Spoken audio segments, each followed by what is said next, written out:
What's going on, guys? ShadowNinja here, and today I want to talk about the new exotic weapon and give you guys a build for you Titan mains. It's going to be a Titan Void build specifically. Maybe I go around and get some stuff done with other Void builds, whether it be Hunter or Warlocks, but as of right now, just want to get out this Titan Void build video for you guys. Choir of One is the exotic weapon. You get it from the new mission. It is insane in PvE. This has a wider range of wrecking shit, whether that be champions, bosses, or you innocent dregs. It is ridiculous. Now, the best part about this weapon too, at least right now, is that it's not even in its final form. So with that being said, this fun Void build has the potential to be even better in the future, and it's to the degree where I am committed potentially to being a Void main for the rest of this episode, specifically on my Titan class. But before we go anywhere, I just want to mention, if you guys enjoy the content, be sure to hit that subscribe button and bell to be notified when I do drop more content. So with that being said, very important fact, the dim link for this build will be in the description and in the pinned comment, with both exotic options we'll talk about for you to decide what you need and what form of content. Now, Choir of One is the first special ammo auto rifle in the game, and it's an exotic too that's also Void.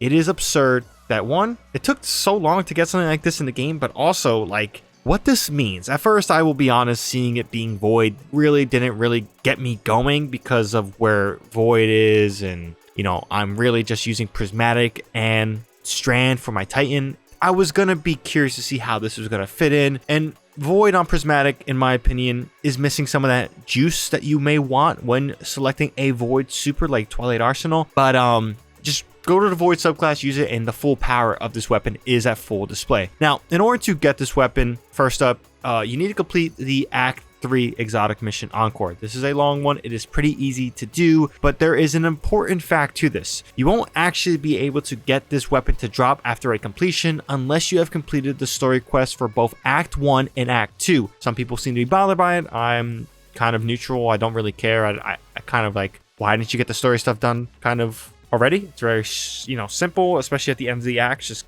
run through it, but whatever. That's just besides the point. You need to complete Act 1 and Act 2 in order to get this weapon to drop. So don't waste your time if you guys haven't done Act 1 and Act 2. Do it. The mission's awesome, and this reward of an exotic weapon is also awesome. Once you have this weapon, you should quickly see how powerful it is. It truly feels like it has the power of a scout rifle with the benefits of an auto rifle, which is a very interesting combo, because I'm not saying scout rifles are not useful in PvE, but exotic scout rifles do pack a punch and they bring some range, and that is what this weapon does, but has all the benefits of an auto rifle. Higher reserve capacity, it's a special weapon, so orb generation is on the good side and power side is also there. Tons of stuff to love here. So here on screen is going to be some display of that power, and specifically this weapon and build in a Master Lost sector. The weakened potential and the raw power of Choir of One, whether it be hipfire or aiming down sights, is on full display, and it is decimating some champions and things like that. I will say, it does suck that this does have a ammo reserve, but it doesn't stop the power of this weapon. You just got to be mindful of how much hipfire you use, because that can quickly burn all your ammo reserves. When using it on the ADS format, it is destructive, like really destructive, and probably the form of the weapon you're going to be using it in the most. The only time, again, like you see me hipfire here is when I get a suppression grenade, I get some form of weaken, and I just unload on a champion. That is the main place I am using the hipfire, because the damage capability here is truly astonishing. For one, a special weapon, and two, a special weapon that is going to act like your primary weapon. It's absurd. Orb generation, Void breaches, they're at full display here, and it pretty much made this Master Lost sector one of the easiest things I've ever done in Destiny. Important note, when it comes to power level, I was roughly 18 to 19 power under the 2030, so that could be, some ways to measure out the scale for you guys if you take this into a Grandmaster or try a Master Lost sector yourself. But again, I was trying to get as low as I possibly could at a reasonable rate. But yeah, really good. Now, since this weapon is craftable, let's talk about what it can roll with now and in the future. So the version you are seeing in the gameplay is the curator role you get when this weapon first drops, and that is arrowhead break, steady rounds, fanatical lance, and composite stock. Now, the exotic frame perk is command frame. Specifically, it fires an extended range, heavy caliber projectiles at a reduced rate of fire, deals increased precision damage when aiming down sights. Again, that aiming down sights precision damage makes it feel like a scout, but also the hip fire and stuff like that gives you just massive DPS. Fanatical Lance is another trait that is tied to the perks. Rapid final blows cause targets to explode into a radiolarian fluid. Hipfire launches multiple projectiles at once in a slower moving spread pattern. Projectiles detonate on impact. Basically, this is just the Wyvern gun. Really good, and honestly, now we understand why the Wyverns mess you up. Now, eventually, when you complete the expert version, you get the secrets, you get the quest, the catalyst stuff, you will be able to unlock secrets, complete secrets, and get more perks to choose from, as well as the catalysts. With the barrel of choice, we won't go into details. You guys can see the obvious expected barrels you should get in a craftable weapon. Again, personal preference, won't go into details there. Now, for your magazine on column 2, besides steady rounds, you got light mag, accurized rounds, flared magwell, and alloy magazine. Alloy magazine, in my opinion, is certainly one of those mags I want to get for faster reload, but that's just my personal preference. Now, your exotic trait, fanatical lance, pretty much stays, so no need to worry about different options there. Your stock options can change too in column 4. So besides composite stock, you have fitted stock, hand lad stock, and short action stock. Not really going to go into details of which one you want here. We'll save that for a different video down the line. And the final column is actually where the catalysts are, and we get 3 of them. Now, the first one is assistance. Sounds juicy for when we ADS and fire this weapon. This is unlockable this week. The other 2, destabilizing rounds and onslaughts, are going to be available in future weeks when those secrets or quest lines and catalyst versions open up. But yeah, all these options, assistance, destabilizing rounds, and onslaught, sound insane in their own way, and it's crazy that this is an option with the weapon feeling like this right now. So I can't wait to see how it fully feels like when it's quote unquote perfected. But yeah, so with that being said, let's go over and talk about the build. So here we are in game, and this is my Xenomorph inspired knight thing. Yeah, I saw Alien Romulus was in a little bit of the Xenomorph age. No spoilers of that movie. Just you'll get the reference when you see the white and things like that. But besides the point, if you guys like the Alien, watch the movie. It is incredible, scary, terrifying. But yeah, we're going to break down the subclass, the artifact mod, the mods on the armor, things like that. And then we'll go into details of the exotic armors, breaking down which one you want to use in what category. But yeah, let's jump into it. So we already talked about Acquirer 1. When it comes to the loadout, guys, if you feel comfortable running a double special, switch off Breachlight and put on Lost Signal, for example. I love this grenade launcher. However, we're using Breachlight, was just doing some champion stuff, as you guys saw in some of the Master Lost Sector things. So just in case the Unstoppable showed up, I was prepared. Obviously, in that Lost Sector, there was no Unstoppable, but again, keep that in mind if you guys need something unstoppable. Power weapons. Yeah, LMG in this case for my personal preference, unless I need an Apex Predator with bait and switch. But again, personal preference, whatever your content desires there. The subclass, this is pretty much simple. Twilight Arsenal, best Void super in the game, in my opinion. This is incredible. They even gave it a damage buff, which is very nice, very much needed, and just gives weaken, pairs great with the hipfire capabilities of Acquirer 1. Shield throw, because we're using second chance potentially, and I like this one. Nothing against Shield Bash, but I just really like Shield Throw for some of that range, and it feels somewhat better, but again, still kind of dog shit, but what can you expect for the Titan class? Suppression Grenade. Kind of want to disable some people, disable abilities, things like that. Also, I feel like this has a really underrated overload potential, as well as the fact that when you weaken targets, I don't know, this is a grenade that really is slept on in my opinion, and even by myself, been using it, really enjoying it. The only 2 aspects that are really good in this case for what we're going for is Bastion. Cast your super to grant an overshield to nearby allies, and then your barricade grants an overshield to yourself and nearby allies and empowers it, enabling it to slowly regenerate the overshield of allies bunkered behind it and extend their overshield duration. Again, I really like this. Controlled demolition, because hitting a target with a void ability or volatile explosion makes them volatile, which is very fun with void, especially with what we're going for. Fragments. Echo of Harvest. Defeating weakening targets creates an orbs of power and a void breach. You'll be seeing more of why we're doing that. And then we have Echo of Explosion. Void ability final blows cause target to explode.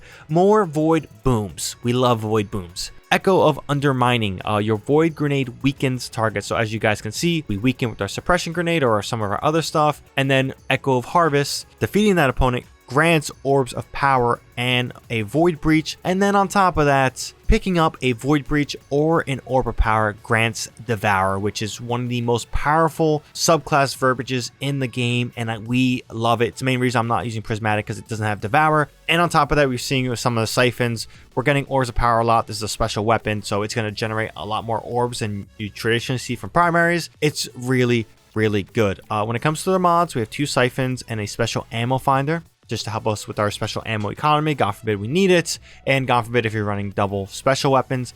When it comes to our gauntlets, we're using a void loader, momentum transfer, and Vanta figure. When it comes to our chests, we're using 2 void reserves or 3 void reserves, and then a sniper damage resistance for some of that long range resistance stuff. Void scavenger, innovation, absolution for the legs, and then for our mark, we have Font of Restoration, time dilation, and special ammo finisher.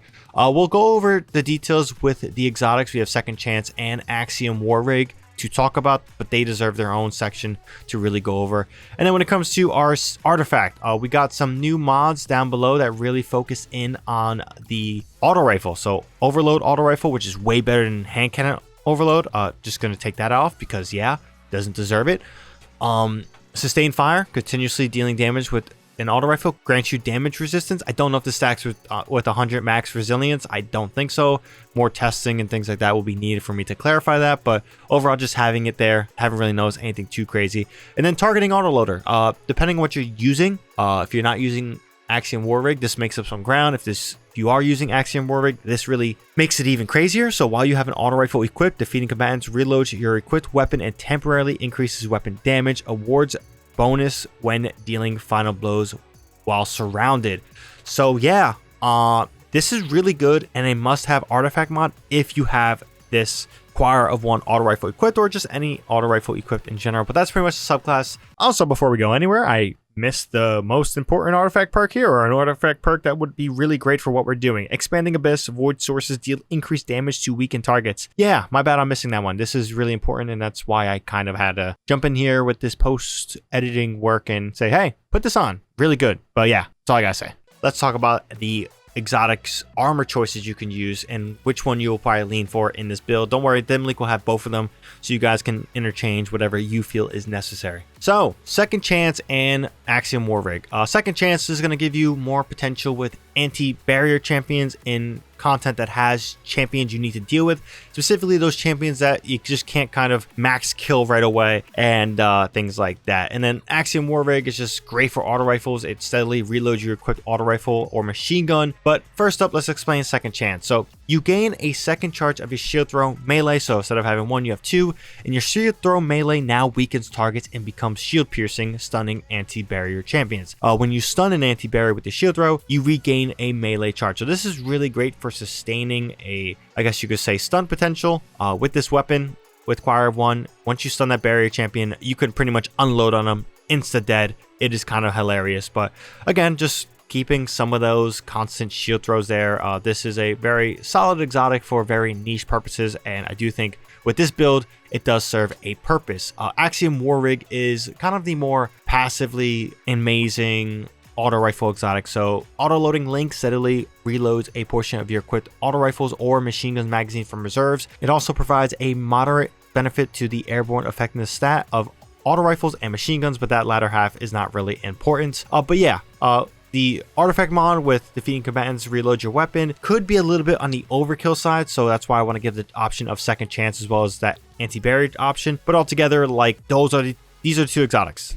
These are really good for what we're going for. Could you use Harder Than Most Light maybe? Could you use something else? Sure, but right now this is kind of what I'm leaning to, what I've been using with this build, and I think it's been great. But with that being said, that's pretty much all I gotta say. Just gonna jump out. We got some closing remarks before we end the video. Now that was the build. An important note, this will be translatable for the coming weeks, so don't worry about having to update this and things like that. Pretty much this is the set in stone sandbox we are going to be closing out with leading into episode 2 Revenant. And Void, honestly, pretty shocked at how incredible this build feels. Not saying Void is on the weaker side. I think Void was always a capable subclass for Titans and all other classes, of course, but it is kind of crazy to see that we have Strand and Prismatic and just Void with this weapon and some other stuff just really catapult, like, hey, don't forget about me, we're the bomb. And Void is the bomb on Titan. Now, another important fact when it comes to Quire 1, I will make another video focusing on the weapon and how each catalyst feel, as well as to go into details on all the combos you may want for a quote-unquote god roll with this weapon. But again, I'll wait for all these secrets and all the perks to be unlocked and things like that before we make that video,